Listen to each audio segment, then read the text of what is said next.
The book of Genesis is the first book of the Bible, and its storyline divides into two main parts. There's chapters 1 through 11, which tell the story of God and the whole world, and then there's chapters 12 through 50, which zoom in and tell the story of God and just one man, Abraham, and then his family. And these two parts are connected by a hinge story at the beginning of chapter 12. And this design, it gives us a clue to how to understand the message of the book as a whole, and how it introduces the story of the whole Bible. So the book begins with God taking the disorder and the darkness described in the second sentence of the Bible, and God brings out of it order and beauty and goodness. He makes a world where life can flourish. And God makes these creatures called humans, or Adam in Hebrew. He makes them in His image, which has to do with their role and purpose in God's world. So the humans are made to be reflections of God's character out into the world, and they're appointed as God's representatives to rule His world on His behalf, which in context means to harness all of its potential, to care for it, and make it a place where even more life can flourish. God blesses the humans. It's a key word in this book, and He gives them a garden. It's like a place from which they begin starting to build this new world. Now the key is that the humans have a choice about how they're going to go about building this world, and that's represented by the tree of the knowledge of good and evil. Up till now, God has provided and defined what is good and what is not good. But now God is giving the humans the dignity and the freedom of a choice. Are they going to trust God's definition of good and evil, or are they going to seize autonomy and define good and evil for themselves? And the stakes are really high. To rebel against God is to embrace death, because you're turning away from the giver of life Himself. This is represented by the tree of life. And so in chapter 3, a mysterious figure, a snake, enters into the story. The snake's given no introduction other than it's a creature that God made, and it becomes clear that it's a creature in rebellion against God, and it wants to lead the humans into rebellion and their death. The snake tells a different story about the tree and the choice. It says that seizing the knowledge of good and evil are not going to bring death, that it's actually the way to life and becoming like God themselves. Now the irony of this is tragic, because we know the humans, they're already like God. They were made to reflect God's image. But instead of trusting God, the humans seize autonomy, they take the knowledge of good and evil for themselves, and in an instant, the whole story spirals out of control. The first casualty is human relationships. The man and the woman, they suddenly realize how vulnerable they are. Now, they can't even trust each other. And so they make clothes and they hide their bodies from one another. The second casualty is that intimacy between God and the humans is lost.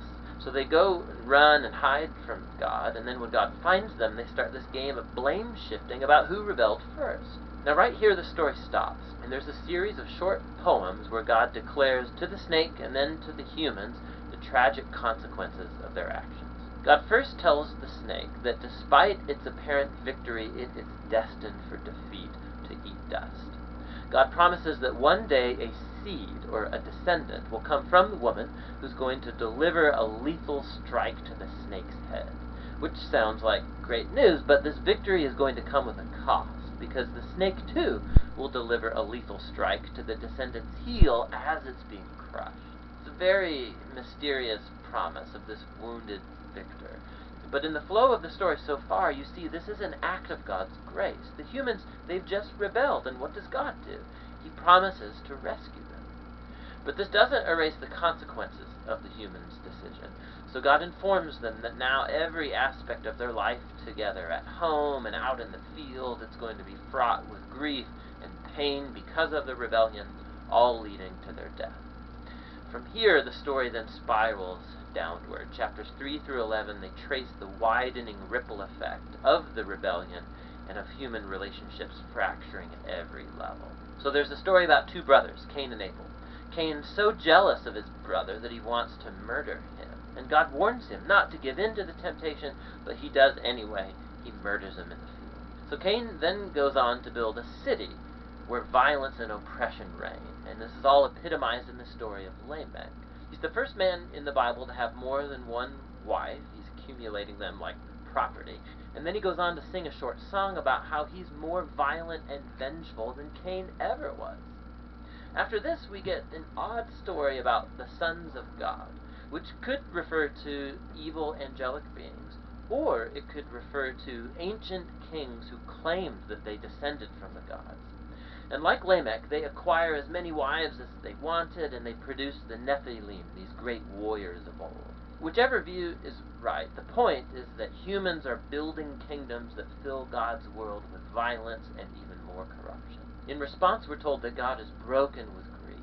Humanity is ruining his good world, and they're ruining each other. And so out of a passion to protect the goodness of his world, he washes it clean of humanity's evil with the great flood.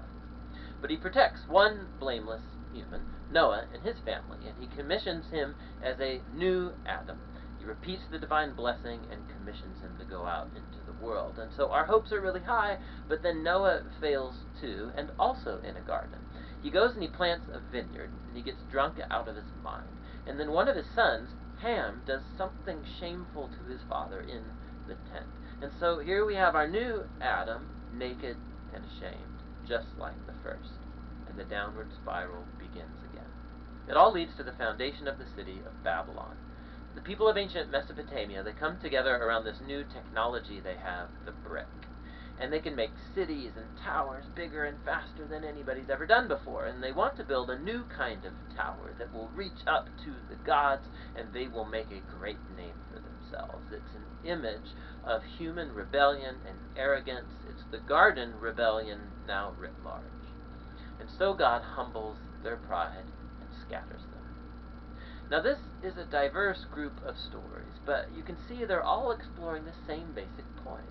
God keeps giving humans the chance to do the right thing with his world, and humans keep ruining it. These stories are making a claim that we live in a good world that we have turned bad, that we've all chosen to define good and evil for ourselves, and so we all contribute to this world of broken relationships, leading to conflict and violence and ultimately death.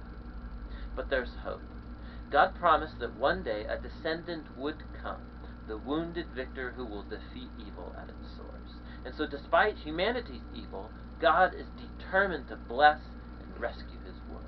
And so the big question, of course, is what is God going to do? And the next story, The Hinge, offers the answer. But for now, that's what Genesis 1 through 11 is all about.